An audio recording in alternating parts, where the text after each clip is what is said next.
For those who seek adventure, this is the Buffalo Roamer Podcast, sharing the people, places, and moments that make a life on the loose worth living. The thing that's going to stick out to you most is when they open up that plane door. The cold is something like you've never felt. The jungle's so thick, even if you had a machete, you couldn't get through it. There's a huge blonde grizzly bear.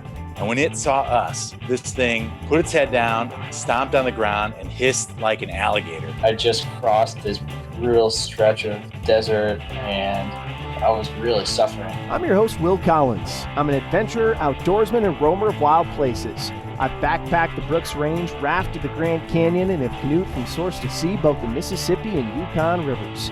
I live for adventure, travel, fresh air, and diving into the unknown.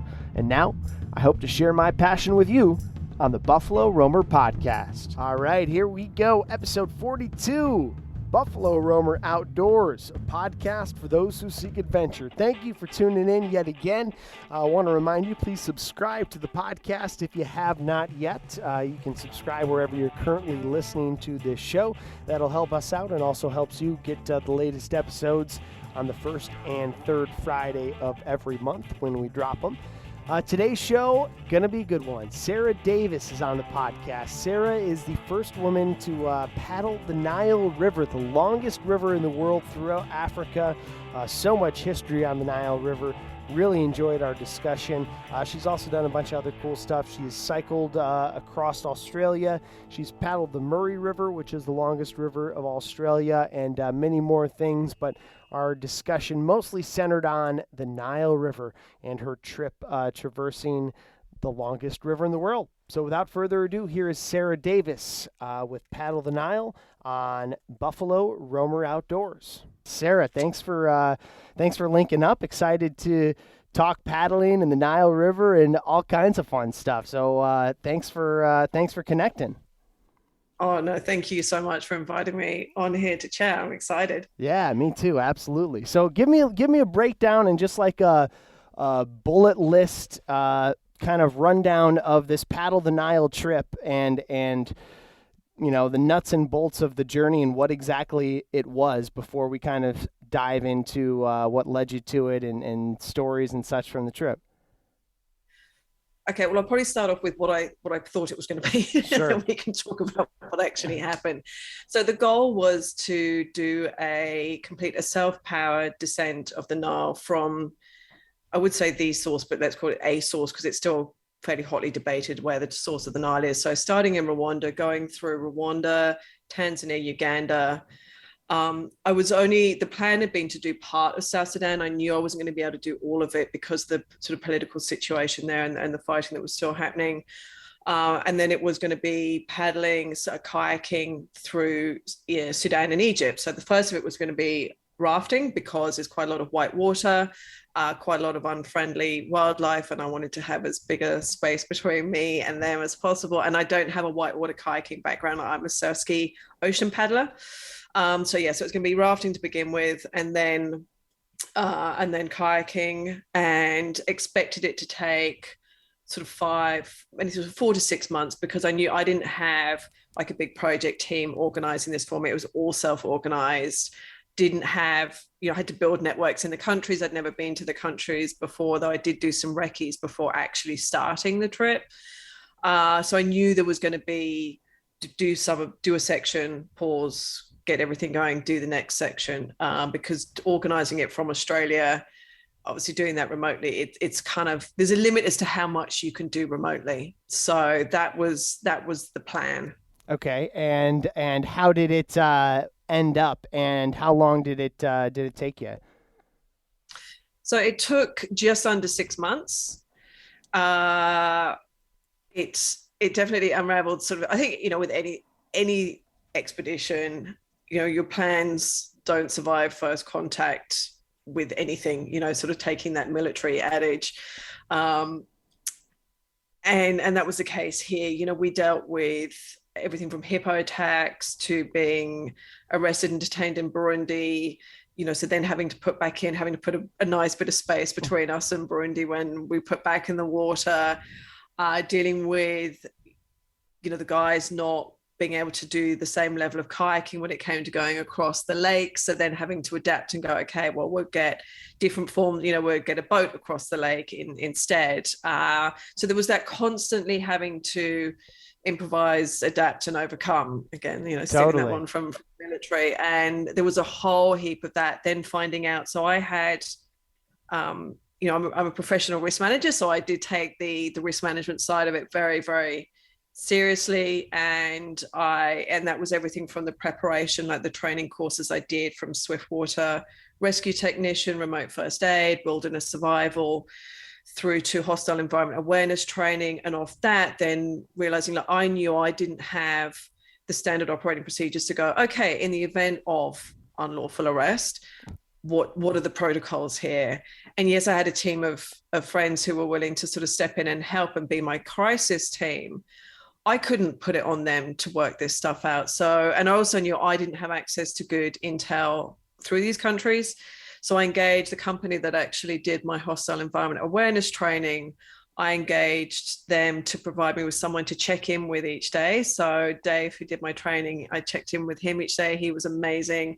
I'd get very detailed intel reports from him. Like, he would say things that you're going to be crossing a smuggling route today.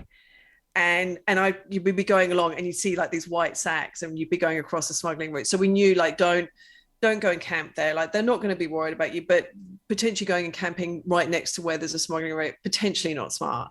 So, so before we even getting into all of that, just the Nile River itself is such the longest river in the world, such a, historic and, for civilization and everything. Paint me just a picture of the Nile, through the geography book. So somebody sitting, listening to the podcast can picture, okay, I know of the Nile, and I guess I know it kind of goes through Africa, but I guess give me just a quick background on the Nile River. And I guess if you want, tie it into your draw to the Nile.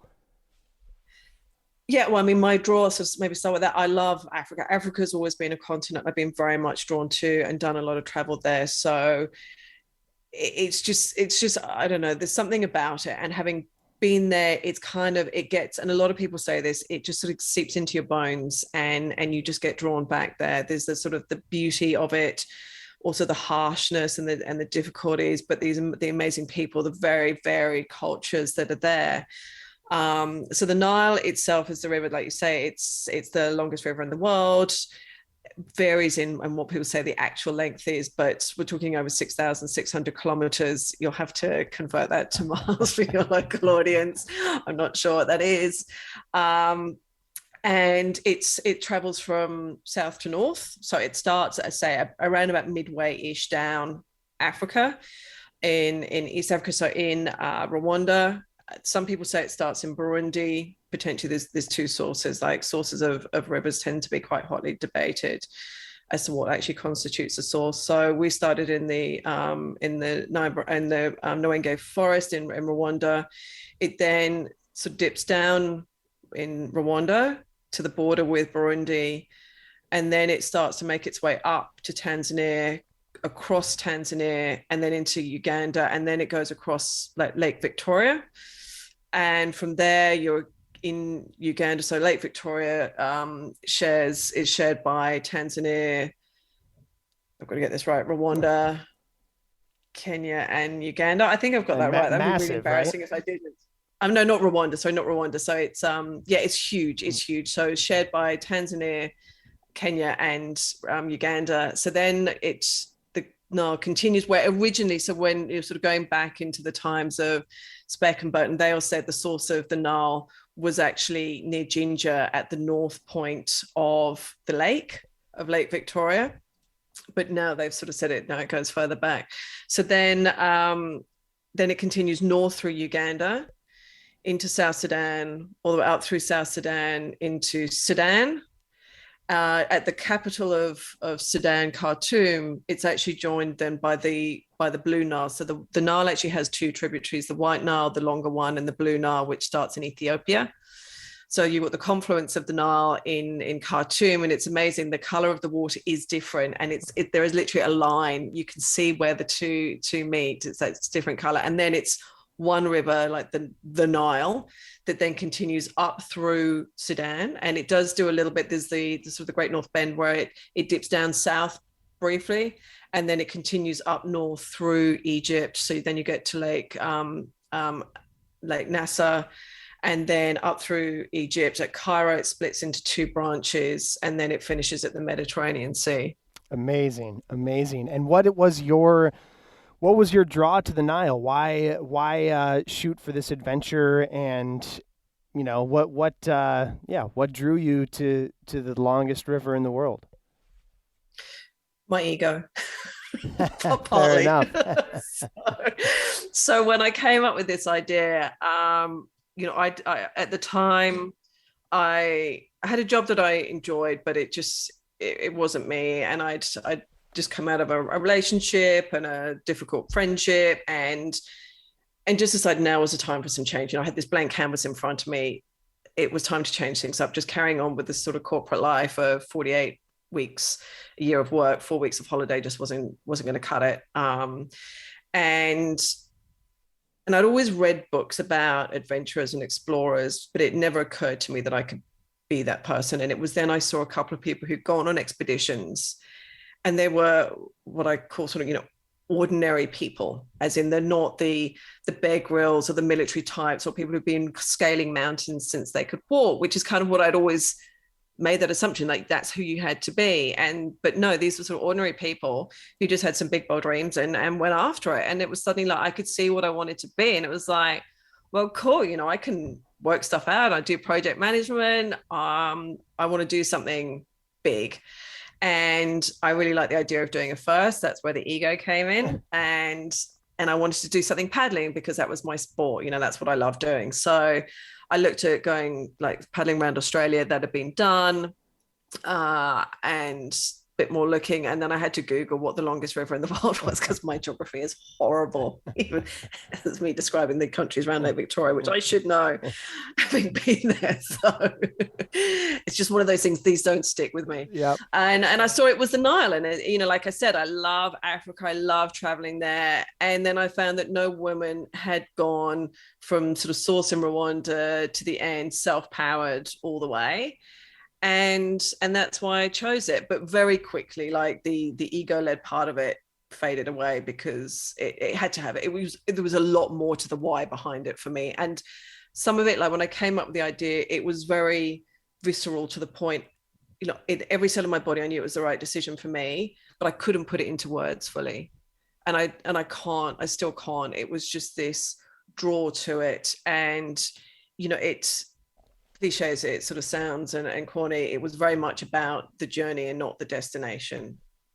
And even to the point of the organizing of it, just getting to the start, that was an incredible journey in itself. And I loved it. I love creating something from nothing. So there was branding it, building the website, doing the marketing, learning how to try and find sponsors, deciding what charity to support. There was so much to learn. And I loved that. And then talking, because I didn't know how the hell to pull any of this off. So then it was reading books and doing a lot of Googling, and then just reaching out to people, sort of going, look, could you give me some advice, please? And, one thing I said, everyone was so helpful. And everyone was trying to help me do it. And no one was turning around to me saying you can't, which I think people underestimated what I was trying to do. That's amazing. Yeah. And totally understand. And, you hit the nail on the head about the journey and it being cliche, but, yeah, so true. As far as the Nile, and especially you, like you said, trying to do all of the planning in a different continent, in Australia, for some of the trips that I've been on or things that I can kind of contemplate doing, for instance, paddling the Mississippi River here in America, you just walk up and put a boat in and float. There's not much political turmoil or, border crossings or all of this other stuff that comes into play when you talk about a river like the Nile. How did all of that go into it? And I guess I don't know what my necessarily question is, but it's fascinating to me just how all of that weaves into the trip. There was so much to learn. And because, there's say in Australia, you want to find stuff out about Australia and how to get approvals for things. It's on a website somewhere, right? When it comes to how do I get approvals to go and paddle through Rwanda, there's no Google. There's no 1-800 you've got number. to talk to people. And even then, then you find, okay, I need the Rwandan Development Board, the tourism section of that to support me. Well, how do I find that person? And again, it's, the time, all of these little, it sounds like a really simple task, but there's a lot to uncover. And it's like, do I just need a visitor visa, or do I need special permits? And then you find out just every single one was this sort of undocumented journey. There's no wiki for this. But again, that's what's really fascinating. And, there are people who've done, there was a guy, Pete Meredith, and he was amazing. So he's done Descent of the Nile, and he's well renowned in the field of rafting and whitewater kayaking, and leading expeditions and supporting them. And so he was a huge wealth of information. And that was the starting point for me to find out, where is it whitewater? Where is it flat water? What craft? What time of year to go? And you're never to try and line up, like you say, you've got all those countries which are, weather-wise, environmental, water-wise, weather-wise, politically, so diverse. So diverse. So there was a lot to unpack and understand. And then, what are the risks in those countries, in the environments, the animals, the diseases that you could get, there was all of that side of things as well. And then how to plan it to sort of set myself up for success. One of the things I did was having local people with me, because I needed to make up for, one, my lack of local knowledge. And two, you're going to have, I felt I was going to have a much richer sort of cultural experience by going with local people, because you just get to find out so much more. And I think it did make a big difference. So I engaged 3 rafting guides from Uganda. So I'd done a recce there. That was my kind of starting point and my base for the initial sections through Rwanda, Tanzania, and Uganda. So went there to begin with, and I didn't actually have the team when I arrived. I was still, because it was just like, okay, I couldn't find people to join. I was like, I definitely wanted local people, but people had to have rafting experience. I had to be the weakest link in that raft. And so luckily within a couple of weeks, I got the guys who were keen to come and do it. And, and so off we went. So it was all of that side of things. But then, again, it was also part of the risk mitigation side of things, is having people locally who can read a situation, who can talk our way out of it, which there were multiple ones of those where we nearly got arrested, and a couple of other times actually we did well. And then again in Sudan, I'd done a recce to Sudan and Egypt to try and get a bit of a local network before I started, to find out, okay, people who could help me get the approvals. So in Sudan, there was the Sudanese Canoe and Rowing Federation and the club in Khartoum. And they were just extraordinary at helping me navigate and get all the approvals, to the point that I got to go and do sections that a lot of people don't get to do, because it's close to military. Sure.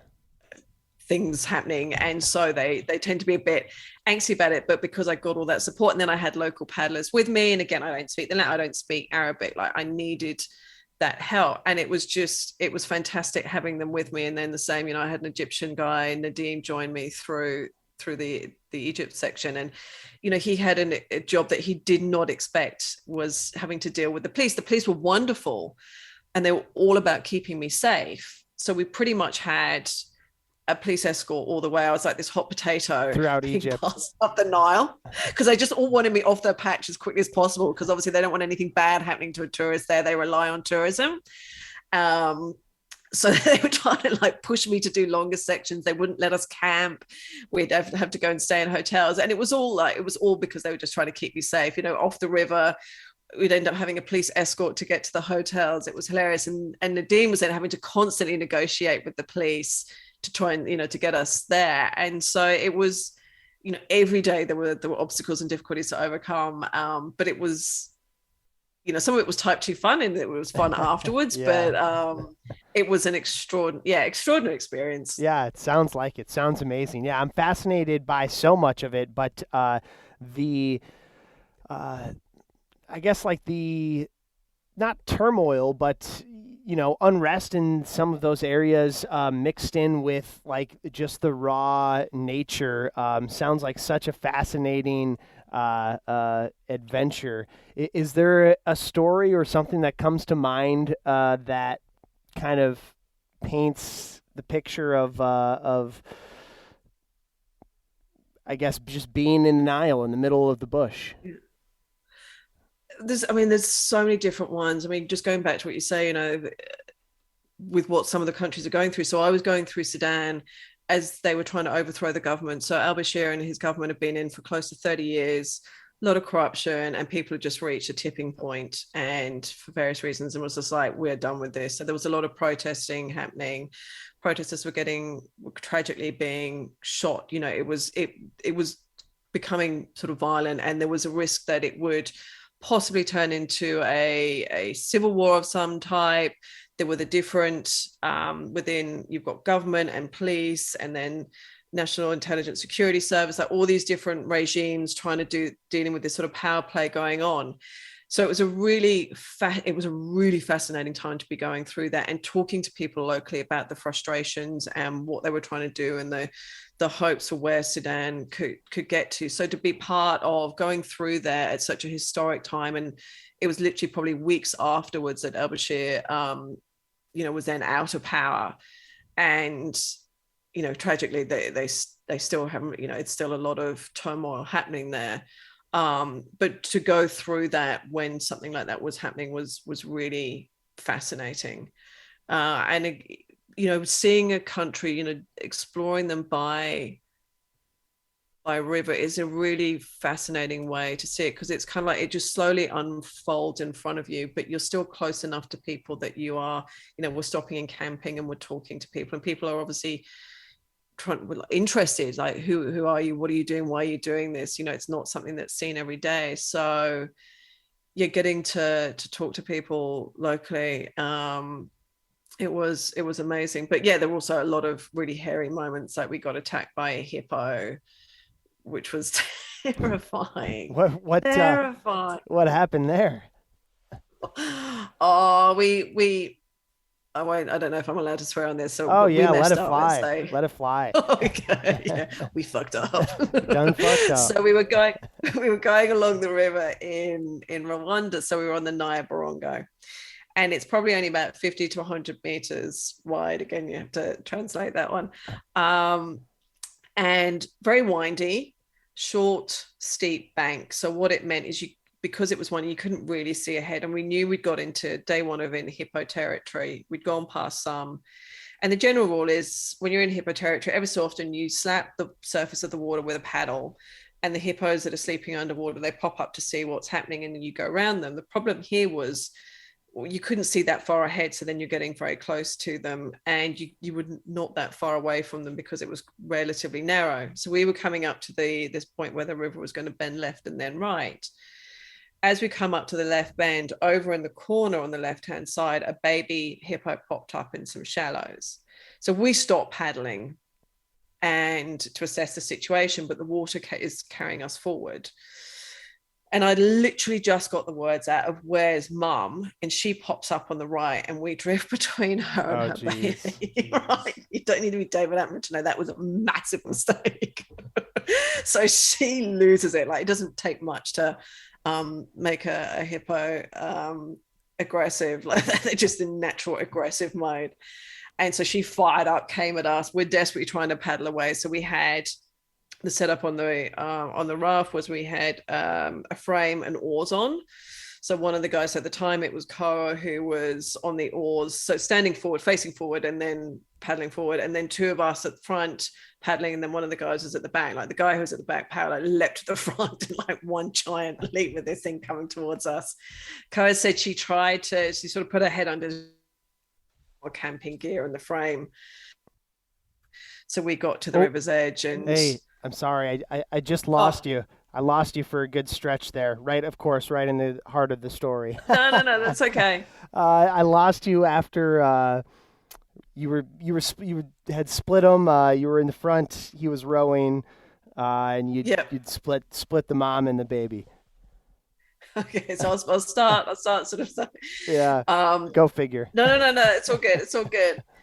So yeah, so she tried to flip the raft, but it was too heavy with the frame and the oars and everything on there. We've got bins full of electrical items like plastic, bins full of those and food and everything else. So she couldn't flip it. So then she sort of paused, I think, and thought about it. And we're still trying to get to the river's edge. And then I just felt this massive tug, and I looked behind, and there she is attached to the back of the raft, like she'd bitten into the back of the raft.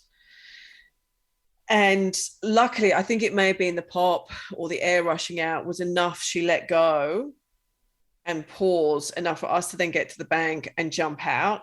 And it was just this like standing and watching, and what's she going to do next? And she then slowly started to just back off a little bit. So then we unloaded the raft, and there were some local farmers who helped us. Then we got the raft out, and the boys were able to patch. The hole was sort of like 40 centimeters by 15 centimeters. It was a decent hole that she'd put in it. But what was so terrifying is that was day one of dealing with hippos. I knew we had weeks of this ahead. And what was amazing was Peter, one of the rafting guides, he was just one of these people who was good at coming up with alternate solutions. Like I said, well, we've been told you slap the water and they pop up and you go around them. And I'm just so, okay, then, well, that's how you deal with it, because that's what people say you should do. So that's it. And if that's not going to work, okay. Peter was very good at going, okay, we need to come up with another solution. He said, okay, going forward, if we come across a hippo, we stop, we get off the water, leave the raft there, but we get out. We'll watch what happens and potentially just even tow the raft past the hippos. And an hour later, we came up to another hippo, male hippo, who put on this psychotic display, opening and closing his jaws, jumping up and down, scattering shit with his tail. Like, it was full on. That's insane. And it was nuts, and so we just slowly, once he just calmed down, then we towed the raft past. Now, we couldn't do that in every situation, but again, like, Peter was really good at going, okay, this is what we need to do, like watching, observing the situation, managing his fear, and coming up with a solution. And I learned a lot from him. And that, again, this is what was so fascinating about having these sort of different people with me, as to what I learned so much from them. What were some of the other major wildlife along the way that you dealt with regularly? Hippos? So hippos were the biggest problem, and that was all the way through till we left Uganda. Once we got into Sudan, it wasn't an issue. We saw quite a lot of crocodiles, like the crocs the Nile crocs are very similar to our saltwater crocs here in Australia, and as much as they get big and they're very aggressive, I don't think they're quite as big as the salties here, but they can get like 4-5 meters. You really don't want to mess with them. And again, very, very aggressive. We did see some big crocs, but they were never a problem. And we things like at night, we had to be very careful. Once we were in our tents, you did not get out, because one, you've got hippos get out to graze at night, and two, you've got the crocs as well. So you didn't leave the tent at night. And if we could, we'd use like the throw bags, which you have for whitewater rafting and kayaking. So we would try and put a cordon up around us.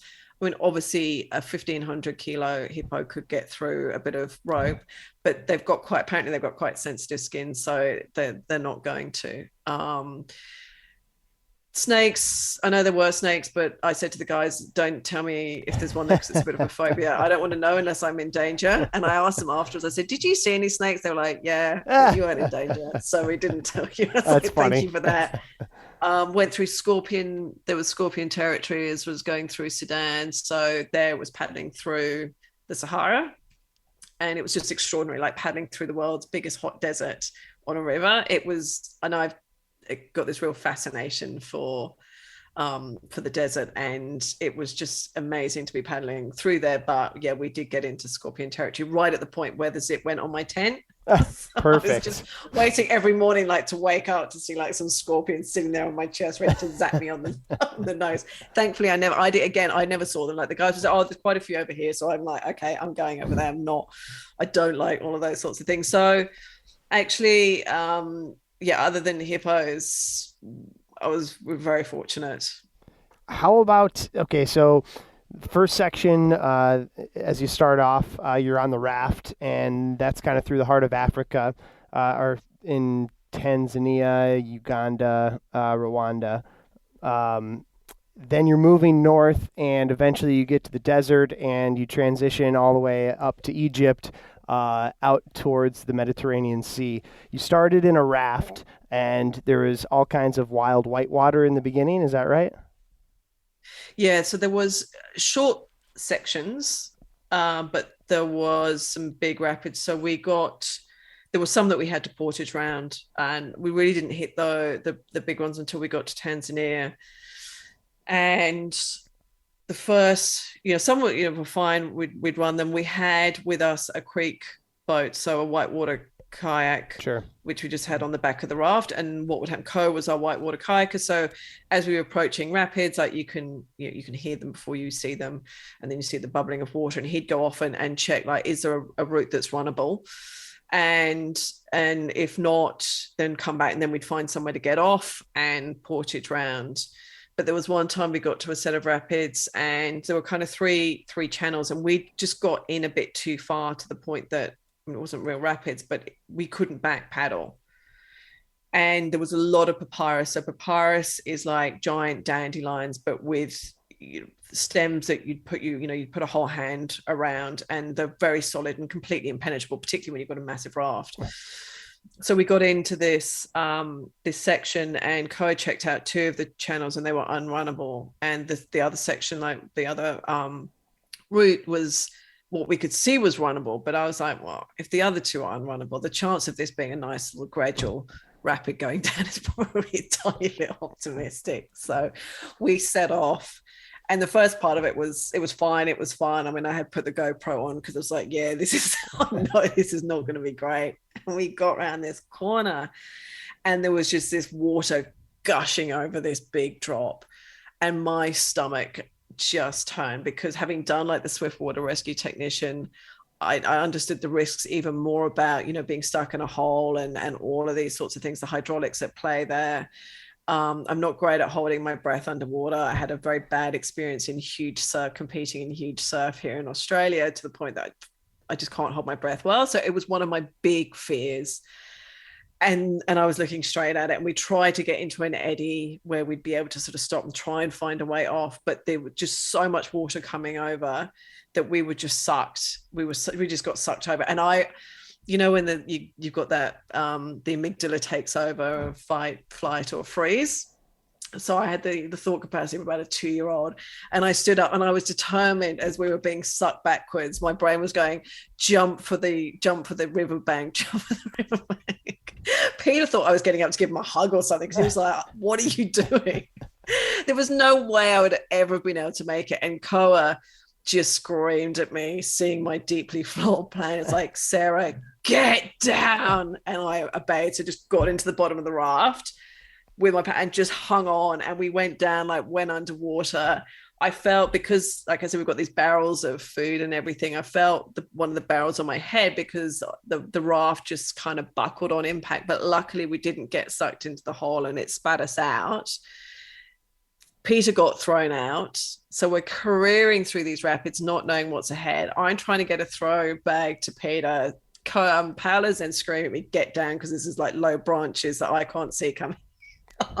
Thankfully, quite quickly we got into some sort of flat water, and Paolo couldn't paddle because he'd hurt his wrist, his elbow. So then we pulled Peter back in and paddled us to the side, and it was just like that was a real type 2 fun. Like, it was that nervous laughter afterwards, when you just like, just like, and then and then Kai came around, and he could not believe that we were upright and all okay and survived it. And it was funny, like a few things had fallen out. So We had Paolo brought Ugandan flag, which had been on the front of the raft. That was never to be seen again. I think a plastic box and 2 paddles disappeared. And we found the box and the paddle that day. And the last paddle, 4 days later, we're going along, and Paolo goes, "Hang on, isn't that one of our paddles?" And it was, and we caught it Wow. up 4 days later. It was crazy. That's wild. Yeah, It was wild. there's nothing like that rush of whitewater when you're about to hit it, and then when you're just in the moment, it's exactly like you said. It's like the best, I think, the best feeling, because it's like there's nowhere to go, there's nowhere to run, there's nowhere to hide. The only option is through it, and it's it's one of those feelings. It's just like, just talking about it now, it gets my gut like, wrenched up, like, oh. Oh yeah, that's great. Okay, so you started in the raft, and when did you transition from the raft? Well, initially we switched into kayaks to go across Lake Victoria, because obviously, like, the aerodynamics of a raft to get across the lake is not great. And originally I planned to then just get into a kayak, get a local fisherman to guide me across the lake, an island top, because there's a bunch of islands. So the biggest distance we were going to have to do would have been 60 k's in one hit. But the guys wanted to continue, and I wanted to continue with them. Like, we were a good team. They made me feel safe. And so then we switched. They said, okay, we could get tandem whitewater kayaks. I was like, they're not going to be great, but it's our only option. So we got those. So someone came and dropped off the tandem kayaks, took a bunch of gear in the raft back, and we started across Lake Victoria. But the guys are whitewater kayakers. So it's paddle, paddle, paddle, stop. Paddle, paddle, paddle, stop. I'm an endurance kayaker, so I will go and paddle for 4 hours straight, 5 hours. My longest race was like over 5 hours. So they ran out of energy quite quickly. And when we tried, okay, like how I could change it. So let's just get back to actually island hop a little bit, get back to the edge of the lake, and we could do shorter stretches all the way around. Potentially more risk from a wildlife perspective, but there were ways to manage that. But again, like day 2, it was just like that wasn't going to work. So then I was like, okay, I saw that there was a ferry going from the island that we were on. So it's like, okay, we'll get a ferry across there. Then we'll get the fishermen to take us, and then we'll have a day of just kayaking back. So that was that section. And then it was back in the raft to go through. So then we had a pause in Uganda for, I don't think it's about 10 days, regroup, get more food supplies, like things like they just did not like the food the guys were keen to do the next section, but there was like them not usually on the food, but they did not like That's hilarious. what I had. Hey, what type of stuff were you packing, and what were they going with? But it was pretty benign. Like, you're talking about rice, pasta, couscous. Peter did not like couscous. And it's like, what is it not to like about couscous? Anyway, he didn't like it. Breakfast was oats, peanut butter, Nutella, or the local versions thereof, protein powder. Snacks were biscuits. But then I found out, even though I'd asked the guys, like, what do you do like and don't like? I really spent time asking them, and Paolo said, no, the food you've got should be fine, because I think he was a bit more laid back about what he was eating. Koa then discovered that he wouldn't eat any sweet stuff because he was worried about rotting his teeth, which I've got a lot of, respect for. But it would have been really useful to have that bit of information before going, before I'd like loaded up with, some healthy snacks and some slightly unhealthy snacks. So then for the next section, I took Peter to the local market. This was like, right, what do you guys want? So it was posho, which is like maize flour, which you mix with water, and it becomes like a dough-like consistency. I was like, I'm happy to have posho. I like that stuff. They wanted silverfish, which is dried small fish. I'm like, I draw the line at that because that's disgusting. Well, sorry, it's not disgusting. I don't like it. They loved it. Then some ground peanuts. So they'd make that into G-nut sauce. And whereas I would stick with some pesto, I discovered that I really loved Nutella and pasta. Amazing mix. I think you might have needed to have been paddling all day to appreciate that. I'll have no alternatives. But it was super yummy. So I, as much as possible, I would just go with what they wanted. And they were happy to stick with the oats in the morning. They didn't like it, but there wasn't really another options unless we were in villages, in which case we would just get local foods. You get Mendozas, which are like donuts, which are really super yummy. Or the be, you know, cassava and things like that. So I'd get local food. Rolexes, which is like a chapati with some egg and vegetables rolled up, or just some plain chapatis. So yeah, I love the local food, as I say, apart from the silverfish. And what was the dichotomy or the differences in the river as you descended, northwards? Kind of odd to say. What like how did the river change, and how did the trip progress? I mean, as I imagined Egypt versus like the very early beginnings, I imagine like thick African bush, very dense and lush, and hippos and stuff. And then as I think about Egypt, obviously you think desert, sand, more barren, and obviously super populated. Yeah, exactly. I mean, actually, Rwanda was very populated. It's a very densely populated country, so you're never far from people. And there you've got, you start off. It's known as the land of 1,000 hills, and you've got these beautiful rolling hills and mountains there. And then, then it's your classic through Tanzania, that classic African jungle, thicker jungle and so on. And then through Uganda again, it's all very lush. It's very sort of tropical there, and it was interesting because sadly because I had to skip South Sudan, so the intel we got was the National Intelligence Security Service are a little bit sus about what I was doing, which I get. Like the idea of doing things for fulfillment and achievement is just not on the radar. It's like you must have an ulterior motive, spy, journo, something like that. So they were going to detain me, was what we heard. Could have been for an hour, could have been for a month. And it just wasn't worth risking that and all the knock-on implications of that. So then it was sad that I had to do a jump to Sudan and not see that sort of gradual, change in the land. But, I did through Sudan and Egypt. So, Sudan, you get through the Sahara, which is, as you say, it's incredibly barren but beautiful, and then you've sort of got these rocky mountains in the background as you go through the north of Sudan. Like the North Sudan is stunning, absolutely stunning. A lot less people, but while Sudan is a huge country, the majority of people live near the river because that's the only way. The rest of it is pretty inhospitable, and so there were people around most of the way, definitely not all of it. There were some big stretches where there weren't people around. And then, in Egypt, then it sort of gradually starts to get more built up, starting in Aswan, very built up, up through Luxor. And then it sort of gets a bit more remote. And then it's sort of back into, it becomes, gradually more built up. It was bizarre suddenly being along the river with proper buildings next to it, which I hadn't really had for a lot of it. It was fascinating seeing it just, like a story being unfolding in front of you. It's amazing.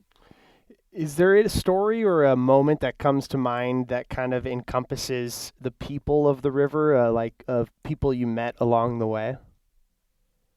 As one thing I always talk about is the hospitality of people in Sudan. It was next level, and people had warned me, like they are the most hospitable people on the planet, and it was definitely the case there. Like I could have been put up every single night, and one night I was like, I really wanted to experience that being hosted. So we pulled up one evening. It was myself and the paddler with me, Basadi, and we had some people sort of doing some land support as well, which is great. So pulled up and someone invited us to go and stay in the home. So like, okay, let's do this. And so we went to his home with his family, and it was an interesting set. It was like they were probably 4, almost like 2-room blocks. So they're just like cubes, and with 2 rooms in them and the courtyard in between. So you have, a couple for sleeping, one for cooking, and one sort of where the women were. And we were given beds out. They put the beds outside for us, which was in one of the courtyards. And then I was invited to go in with the women. So one of the women there, she'd had a baby probably only a week earlier. So there were people coming through and visiting. And one of the women there did speak some English. So it was just fascinating experience that, brought food, beautiful, beautiful food. And then the next morning, they brought us tea and biscuits, and then we were off on our way. And it was just amazing to experience that. And people wanted to host us all the way through. It was, stop and have teas and coffees. It was sort of that frustrating. It would have been lovely to have been able to spend more time with people, but just couldn't. And yeah, it was amazing. Really enjoyed that. And on the opposite side of the spectrum, you mentioned having some run-ins with police, both good and bad, and just navigating borders and all that stuff. Any story or thought come to mind on that? Yeah, I mean, we had like the worst case situation that we had as we were coming down in Rwanda, down the Nile, where it was then going to turn into the Akagera, and I had my GPS, but it didn't show all the channels. And we were right on the edge of the border with Burundi at this point, on the edge of a lake. So you've got the river comes down, there's a lake, and then there's another river kind of going off. And we were trying to find, okay, which is the right channel to take. So we asked some local fishermen. There were lots of fishermen around so you'd have two guys in a small dugout canoe. And we asked one sort of pair of fishermen, and then someone else came over to help out. And I was a bit suspicious because this guy sitting up front had a really nice haircut and nice jacket, whereas the other guys, they were holes in their t-shirts and rags. Like these guys are really super poor and trying to survive out there with their fishing. And anyway, so this guy said, "Look, come this way." And being on the edge of a lake, it's an unmarked border, so effectively took us across the border. He said, "Wait here. I'll call my friends and they'll show you the way." So it's like, okay. The next thing we know, across the lake is a tinny, they're like a tin boat, motorboat coming across with a machine gun on the front of it. Three guys clutching their AK-47s. I'm like, okay, this doesn't look good. So they rock up. You're in your raft in a boat. How many in the raft? So this is it. This is me and the three Ugandan guys in the raft. And they asked for our papers. Like, there was never been any plan to go into Burundi, so we didn't have visas for Burundi. I had papers from the Rwandan Tourism Board and all of that to show them. And then they said, "No, row across the lake. We want to ask you some more questions." And so that was quite painful, trying to row across the lake. So that took us half an hour. In the background, I was on the GPS, then suddenly sending a message to Dave to go, "This is what's happening," because he was following he'd be able to see where the GPS was going. We're going, "What's going on here?" So I told him what was happening. We get across the other side. We're then questioned, and it was straight out of like Apocalypse Now. So you've got these army guys questioning us, and then they set up a cordon, like this roped off area, because all the villagers, all the local people come down to watch this bizarre what's going spectacle unfold in front of them, like this, strange white woman there and this big red boat and all this stuff. It was, something that would never be seen there, right? So they question us, and then it turned into like some kind of dodgy Miami Vice bus, because the police took over, but the police were in their casual weekend gear, which were like these Adidas tracksuits. They did not look like the police. It's like this Miami Vice kind of feel to it. That's in funny. The jungle. It was bizarre, and they decided they wanted to go through everything to the point like we're having to open boxes of matches and the whole shooting. It was like, it was painful. And then they said, "Right, we're taking you into Burundi for more questioning." So it's like, oh, Christ, okay, crap, here we go. So then we have to load everything up onto this utility vehicle, seats on the back. We're sitting on the back, police on each corner with AK-47s pointing at our toes, and we're careering through the countryside and stop at this village. And I said, "Look, please, can we get change? Like, the guys are going to get cold. It's getting dark." We knew this is like an hour and a half ride. And I also had an ulterior motive. Like, I knew that they'd put me in a room on my own, being the only female, and it was a chance for me to then get another message out to Dave to say, "By the way, they're now taking us for more questioning." So we did that, and at one point, another village, we pulled away, and because every time we stopped, there'd be a large group would gather. I felt like this trophy swag being taken through Burundi. And when someone took a photo and the flash went off, and when the police saw this flash go off, like, they went back, grabbed someone out of the crowd. They got the wrong person, sort of threw him to the ground, kicked him. They would have broken his ribs. Like, it was just an indication as to what these guys are like. Like, don't mess with them. So then we were taken to for more questioning to the police station, and then they said, right, you're going to go to a hotel for the night. So thankfully they didn't put us in jail, and I think that was sort of being a female probably helped there. So it was, now I use the term hotel relatively loosely. I got so excited when I saw the bathroom, and then I walked into because we've been going like, weeks and hadn't had a shower. It was disgusting and dirty, and walked in there and just saw a 15-litre jerry can, and I'm like, oh, no running water. It's okay, I got a bed, so that's okay. And I had to pay for all of this. It had ended up being a couple of days in there, and Dave was in the background talking to some of dual national Australian Brits, so trying to get both parties involved to help out, and he was then negotiating with local intelligence. And eventually after a couple of days they let us go, and there were no bribes or anything that had to be paid, which I was surprised. I was expecting there to be something, but yes, thankfully we were out of there after a couple of days, and that's when we put in quite a long way away from the Burundian border. And what's going through your head as you're in this hotel for multiple days? I completely underestimated the seriousness of the situation, because I sort of found it's sort of a mix between boring of the kind of waiting around game, but also part of it was quite exciting. But it really could have gone very, very badly south. Given where I was, I was very lucky not to end up being put in a prison or anything bad happening to me. And when I did get out, I spoke to the British consulate, a few different people, and the first question was always like, were you hurt? Were you threatened? Did anyone? And I was like, no. And they seemed genuinely surprised when I said no. So, but it was just like, that's why it was, yes, okay, things had gone wrong. But because I had the plans in place, I had Dave, I knew that things could go wrong, and I wouldn't have the protocols. I couldn't have, what would my friends have been able to do with that? Right.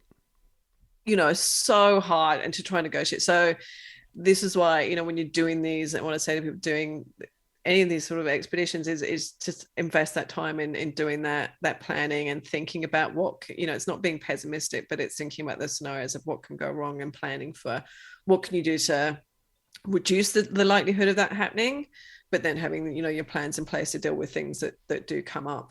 And I don't think the only thing that happened that wasn't sort of part of my plan, or that I hadn't identified as something that could go wrong, it's really minor, but it was going through the Sahara. Obviously it's one, we were dealing with headwinds all the way, which was shit. But your hands are constantly getting wet, dry, and they dried out. So then I was just getting, the skin just started just cracking on the soles of my feet. Like if I knelt down with my sort of toes under, and how the skin stretches, I could just feel it just going cracking open. It was disgusting. It's like the skin of an 80-year-old, but it was really ridiculously painful for what it was. Like these cracks in my hands, like when you're using your hands all day to send messages on phone, like using actual buttons, paddling, trying to do up clips and buckles and all of this stuff, it was really stupidly uncomfortable. My phone is like first world expedition problems. My iPhone didn't recognize my thumbprints. That was back when iPhone 8 or something. So yeah, it wouldn't recognize that anymore, like real first world problems. And that was really the only thing that came up that I hadn't anticipated. What I would have done differently would have been like to have literally like some better moisturizer for my hands, and probably some washing up gloves to lather them up at night and then sleep with them on, just to get that moisture back into them. Because when I tried that with some surgical gloves from my first aid kit, it worked really well, but I didn't have enough sets of those to do each night, or to wear gloves when paddling, to try and protect the hands, or put Vaseline on them and things like that. But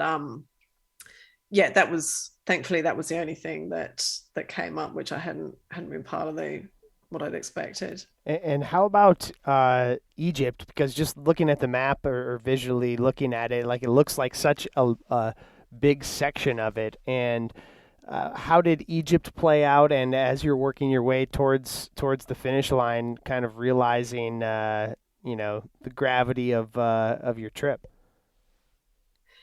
Yeah, I mean, actually, because it was, once I got into Egypt, no more borders to go across.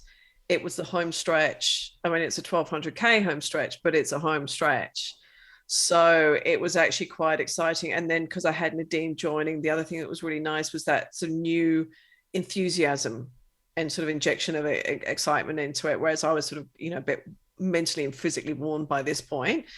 It was great to have, and someone new to talk to and chat and help deal with everything that came up. So while it was, it was hard and it was still, 4 weeks of paddling, it was, there was different challenges there. And as I went on, like when we got to Cairo, I needed to push on, and Nadim's kite was not great. It was a sit on, didn't have a rudder. We were dealing with a lot of wind.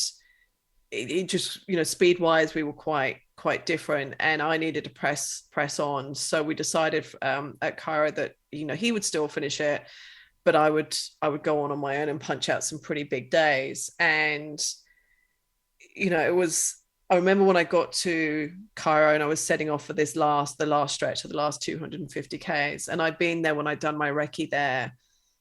What it would have been like maybe 2 years earlier, just under, and thought, wow, when I get to this point, it'll be the home stretch. And to suddenly be there, and actually I'd done it, I'd got to this point and I was on the home stretch. And yes, it had not unfolded the way I'd expected it to. And I probably spent a little bit too much time focusing on what I hadn't achieved. And it was Dave who sort of, he knew I'd be thinking this, and because I was checking in with him each day, and he was like, so you focus on what you have achieved.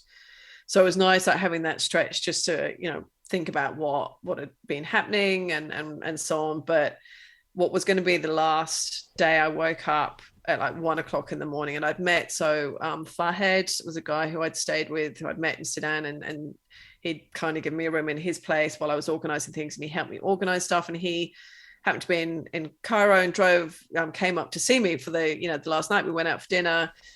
I was in my hotel room, woke up at 1 o'clock in the morning going, my stomach doesn't feel that great. And I'd been so careful with, camp hygiene and being very careful about what I ate. And I hadn't had an upset stomach. The worst thing I'd had was what they call a jigger, which is a sand fly kind of thing, which buries into your skin and then you've got to dig it out.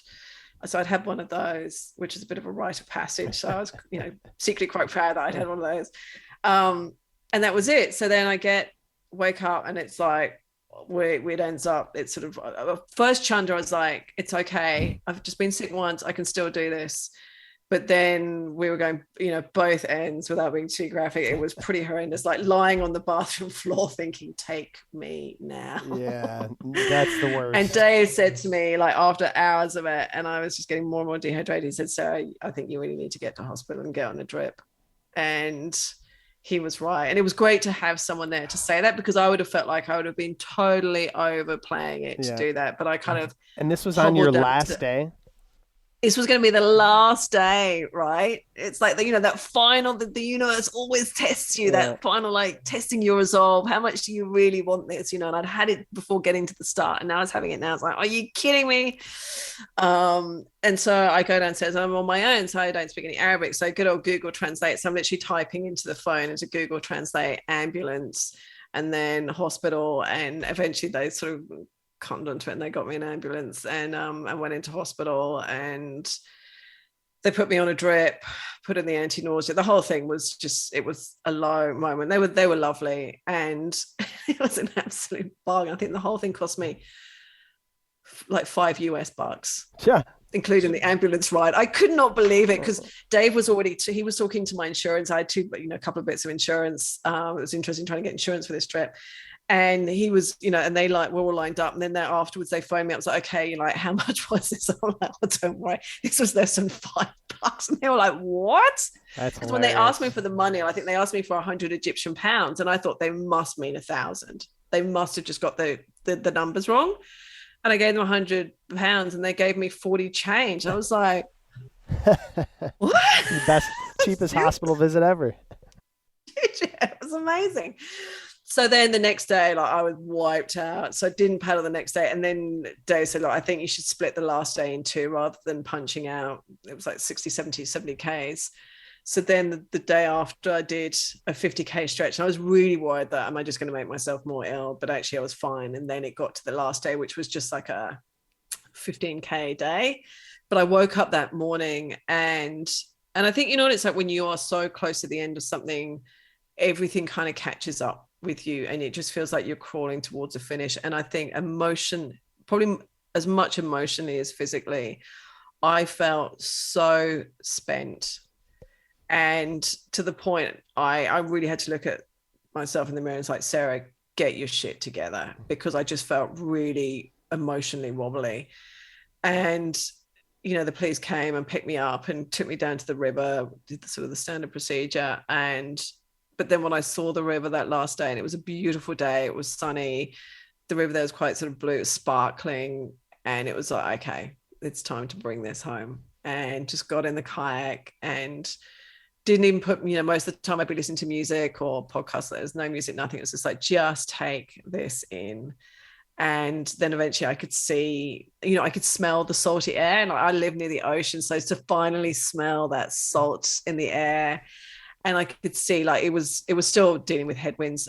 The surf was, I could see the surf from a long way away. So I knew I wasn't going to be able to paddle out into it. So I got to a point when it's just like, okay, I'm calling this. And that was it. And what was really lovely was pretty almost as soon as I called it, Dave phoned me and he was like, congratulations, you've done it, that's awesome. And yeah, it was an amazing moment, and there were just a lot of emotions and really conflicting emotions, like, you know, really relieved I've done it, I've made it, but also sad at the same time, like this had been my purpose for, you know, it took me 2 years to organize it, 6 months on the river. Was like, this river been, you know, been my life for so long, and suddenly it was like, oh, it's time to say goodbye. You know, I'm really happy to have completed it. So it was a real mixture. And then the last day when the taxi went across the river, across the Nile to take me to the airport, and I was just in floods of tears. And it was, again, it wasn't happy, it wasn't sad, it was just pure emotion. Pure emotion. And you know, it's want to just let it come out.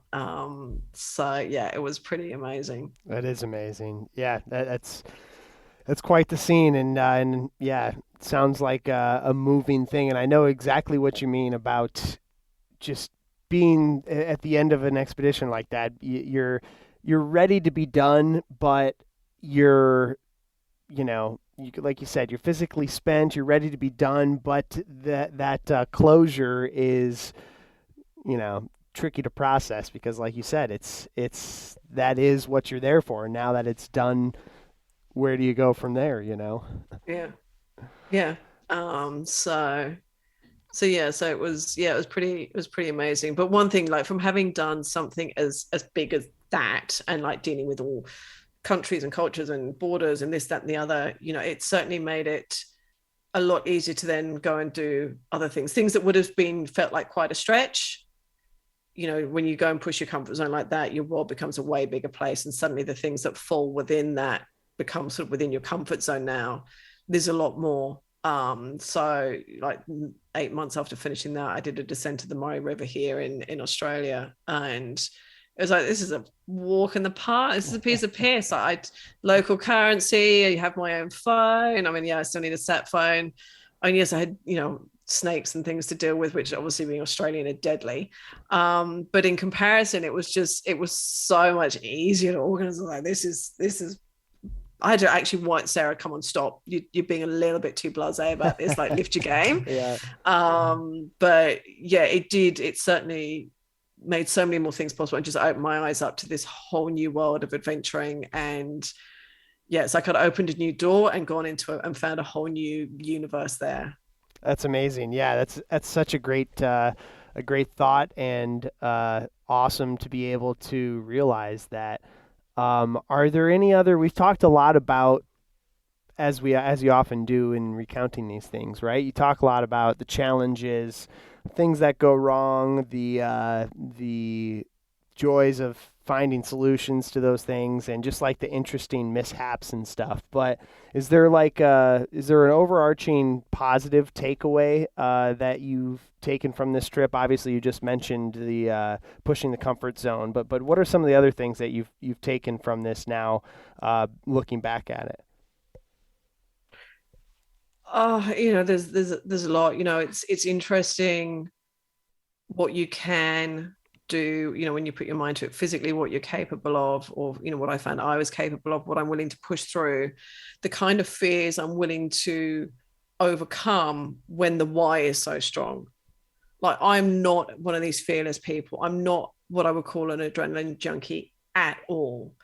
Yet I wanted this so much that I was willing to get back on the river after the hippo attack, to have the risk. I walked into it going very much accepting, death was a possibility, but I wanted it that much. And just that power of having that strong why and where it can take you. And when you don't have the strong why, the impact that can have as well. So when I did the Murray River here in Australia, there wasn't the same strong why behind it. I wanted to do it. I wanted to do something local. I wanted to prove that I wasn't, one show pony. It was a little bit more extrinsically motivated than intrinsically. And so when it got tough, I really struggled. Like, it wasn't, that why becomes that suit of armor that you can take so many blows. And if you haven't got it, you feel those blows a lot quicker. And that was certainly, one thing. So, okay, when I do expeditions, I really got to tap into what it is, what's going to get me through those really difficult times. And just, you come back with that whole different perspective when you travel anywhere. But certainly going through those countries, like the different perspectives I got, and yeah, it just changes. It changes your thinking. I don't think it changes, I do say I don't think it changes who you are, but I think it allows you to grow a lot, and you get to explore your potential and what you're capable of and what your strengths are, and who you are and how you want to show up in the world.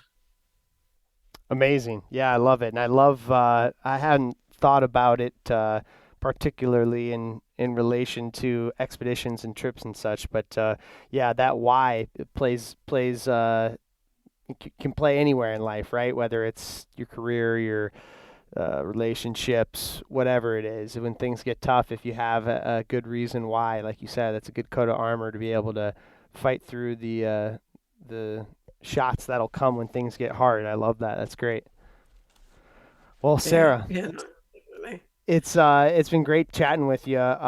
You mentioned before when we started, I think, kind of offhandedly, that you're working on a book, or you may have a book in the works, or you're thinking about a book. What do you got going on? Thank you. I get to do the shameless plug. Yeah, thank you. Please. Yes, my book should be coming out hopefully in the next couple of months. So it will be called Paddle the Nile. It's all about that expedition. So yeah, Paddle the Nile, one woman's search for a life less ordinary, which is what I've been constantly searching for, and I think I found it. Great. I love it. And where can people find out more about you, read a little bit about the adventure if they want to, or like keep tabs on the book? Yep. So from a social media perspective, Instagram is where I'm most active, and I'm on there as Sarah Paddles, all one word. My main website is sarahjdavis.com. So that's Sarah with an H, J, and Davis, Davis. And then there's the expedition. I set up the website for the expedition. That's still there with my blog. So that's paddlethenile.com. So there's a few different ways there to follow. And yeah, certainly on social media, I will be announcing when that book comes out.